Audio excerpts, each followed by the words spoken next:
Turn on my mic. There we go. The committee will come to order. Good morning, everyone, and I apologize for starting about an hour late, but we had votes on the floor and stuff. So appreciate you taking the time and waiting around for us. I'd like to extend a warm welcome to the Indian Health Services Chief of Staff, Clayton Fulton. Mr. Fulton has assumed the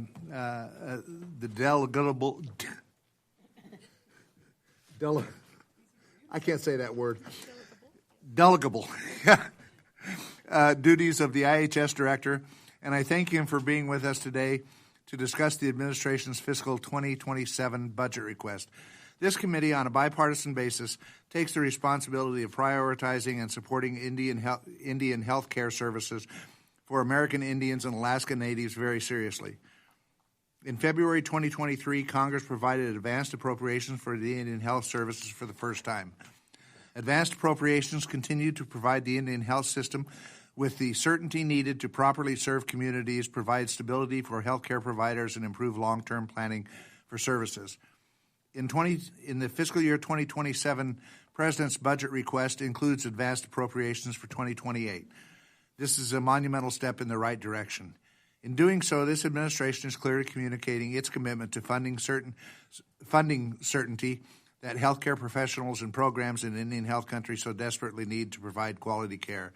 For the fiscal year 2027, the President's budget requests approximately $9 billion in discretionary funding for IHS, maintaining funding for critical programs and fully funding estimates for contract support costs and 105L leases. It also proposes $5.6 billion in advanced appropriations for fiscal year 2028. I know this funding does not begin to meet the full needs in Indian country, but I am encouraged by the commitment to continuity of this funding that this budget represents and believe it signals a deeper understanding of our responsibilities to uphold our trust and treaty obligations. I look forward to hearing how Indian Health Services will embrace and fully integrate advanced appropriations to improve how it plans and operates IHS programs. Mr. Fulton, I really enjoyed our opportunity that we had to meet and discuss your perspective on this budget.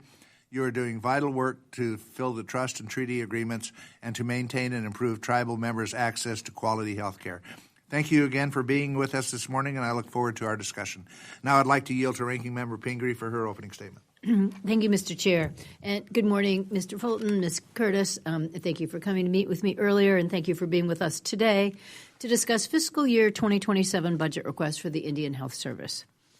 Statistics on health disparities in Indian country, as you know, are far worse than other populations in America, and we must make additional investments to make progress in addressing these disparities. Unfortunately, despite this committee's continued bipartisan efforts, funding has not kept pace with the need. Last month, as we do every year, our subcommittee held tribal witness hearings. Over the course of 2 full days, we heard from tribal leaders spanning the country, who repeatedly told us about the dire need for more health care funding. To make matters worse, the nearly $1 trillion cut to Medicaid in the Big Ugly Bill would have a devastating impact on tribal health care. 2.7 million American Indians and Alaska Natives are enrolled in Medicaid, including 49% of children. Additionally, IHS facilities rely on third-party reimbursement. Your fiscal year 2027 budget request assumes collections of $1.4 billion from Medicaid. So I'm greatly concerned about the impacts of Medicaid reductions and what they will have on the delivery of vital health care to tribal members. While I'm pleased to see some much-needed increases for programs in the budget request, the request also proposes cutting the sanitation facilities construction by 87%, which is completely out of touch with the reality that there is an over $1 billion backlog for sanitation facilities. I'm also pleased to see that the administration has, for a change, listened to Congress and proposed continuing advanced appropriations for the Indian Health Service, which will provide certainty for those who rely on IHS services. This subcommittee has been dedicated to funding solutions for addressing the health care needs of American Indians and Alaska Natives. Including advanced appropriations is a major step forward. I hope we can build on that progress by working in a bipartisan way to make contract support costs and 105L lease payments mandatory. It's ridiculous that these entitlements are not mandatory.